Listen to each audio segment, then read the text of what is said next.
کہ رسول خدا کے بیٹے نواسہ رسول کو کربلا میں بے دردی سے شہید کر دیا گیا۔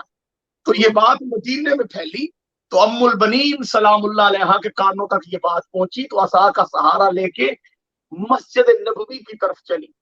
جیسے ہی مسجد نبوی کے دروازے پہ پہنچی تو جس خطیب نے یہ بات کہی تھی اسے پکڑا اور پکڑ کے کہا، اے خطیب منبر رسول، میں تجھ سے پوچھنے آئی ہوں، تو کہہ رہا ہے حسین شہید ہو گئے، مجھے عباس کا بتائے گا، میرے غازی کا کیا حال ہے؟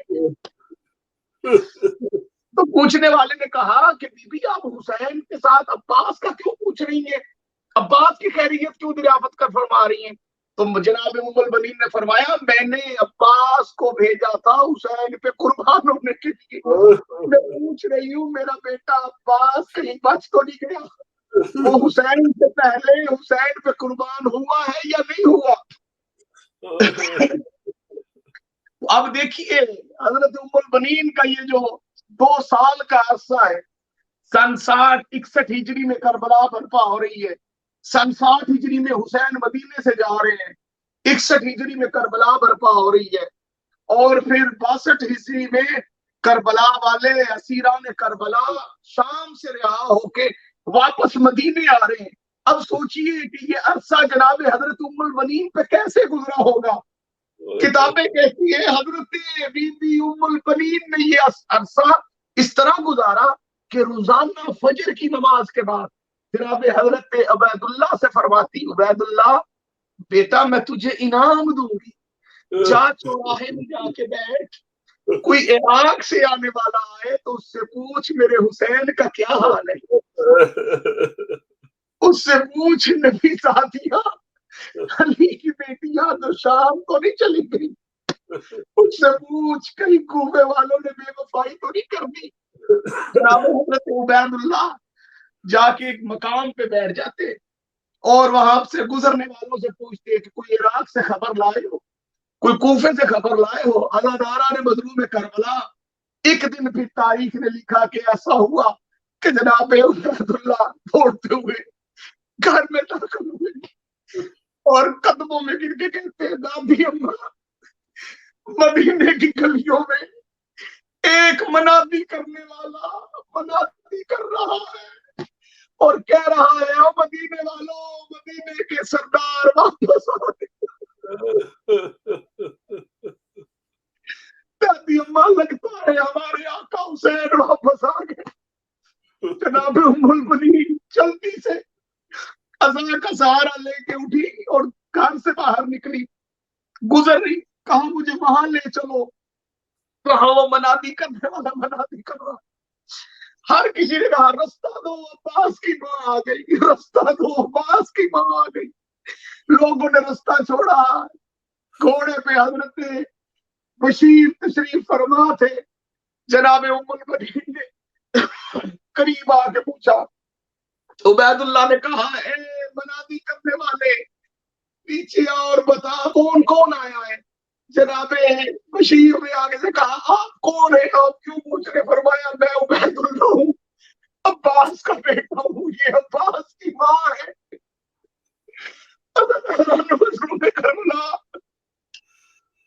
اس وقت بشیر جناب عبید اللہ کے قدموں میں گرا اور کہا، آقا حسین مدینے میں واپس تشریف نہیں لائے، کربلا میں شہید ہو گئے۔ تڑپ گئی ام البنین، رو کے کہا، ہے بشیر تو کہتا ہے حسین قتل ہو گئے، بتا عباس کہاں ہے؟ کہا عباس قتل ہو گئے۔ کہا بتا عباس کو مارنے والے کتنے تھے؟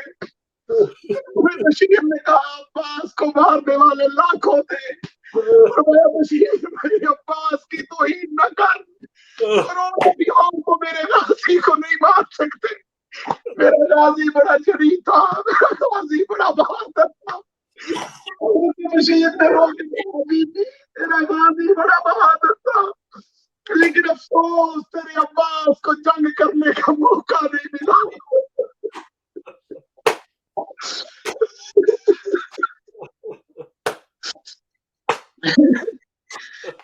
مدینے کے لوگ جناب ام البنین کے قدموں سے لپٹ کر حضرت عباس کے قتل کا پرسہ دینے لگے.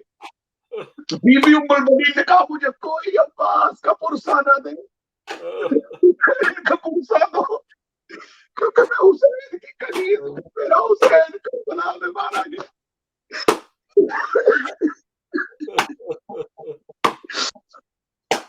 علی کی بیٹیاں اچڑ کر مدینے واپس آئی. خاندان بنو ہاشم کا دروازہ کھلا. بی بی ام المؤمنین علی کی بیٹی کے پاس آئی. پاس آ کے کہا ہے علی کی بیٹی میرے عباس سے راضی ہو. میرے عباس نے وفا نہیں, میرا عباس حسین سے پہلے شہید نہیں ہوا. علی کی بیٹی نے بی بی ام المؤمنین کو سینے سے لگایا, لگا کے کہا میں بھی عباس سے راضی ہوں, میری ماں زہرا بھی عباس سے راضی ہے. جناب ام المؤمنین مدینہ المنورہ میں روتی رہتی, حسین کا نوحہ پڑھتی رہتی, پڑھ پڑھ کے حسین کا نوحہ. آخر کار بی بی ام المؤمنین کے پڑے ہوئے حسین کے نوحے لوگوں کے دلوں پہ اثر کر رہے تھے. دل کہتے تھے حسین مظلوم مارے گئے, حسین قتل ہوئے, حسین کو بے دردی سے شہید کیا گیا. بی بی ام المؤمنین کے نوحے لوگوں کے دلوں پہ اثر کر رہے تھے. آخر سن 64 ہجری میں خدا لعنت کرے مروان کے اوپر, اسے پتا چلا کہ یہ عباس کی ماں ام المؤمنین نوحے پڑھتی ہے حسین کے. یہ حسین کی مظلومیت بیان کر کے لوگوں کے ایمان کو ابھارتی ہے. جناب ام المؤمنین کیا کرتی تھی؟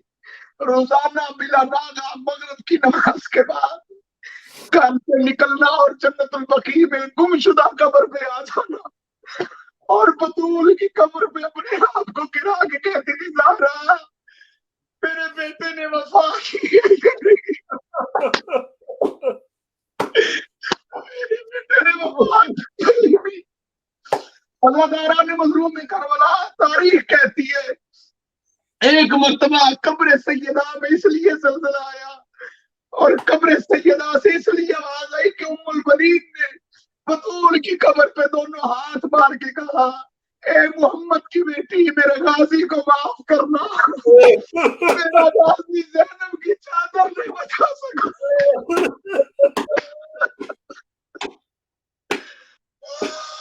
میرا غازی زینب کی چادر.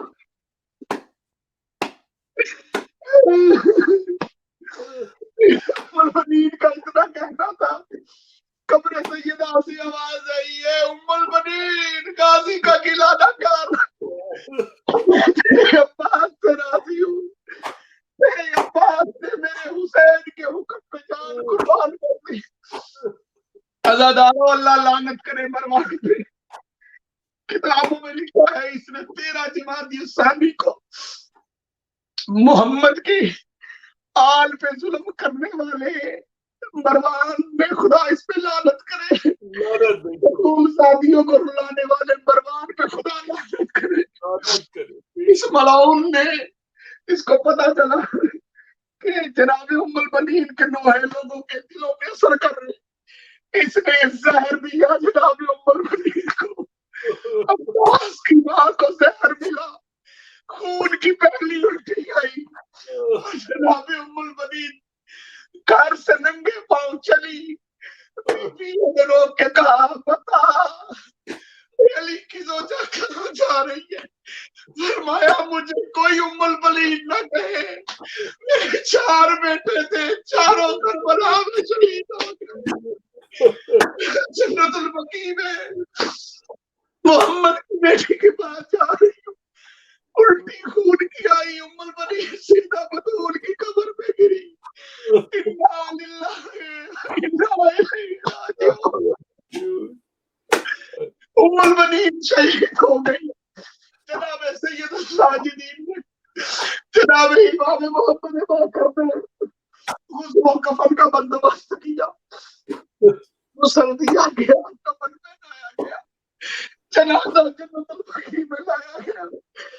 دوران گزروں میں کربلا روایت کہتی ہے کہ جنت البقیع کے اندر سید الصدیقین نے دیکھا ایک بی بی جس کے ہاتھ پسلیوں میں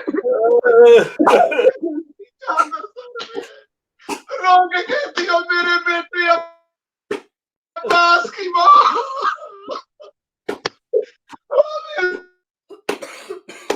میرے بیٹے عباس کی ماں، ام المنین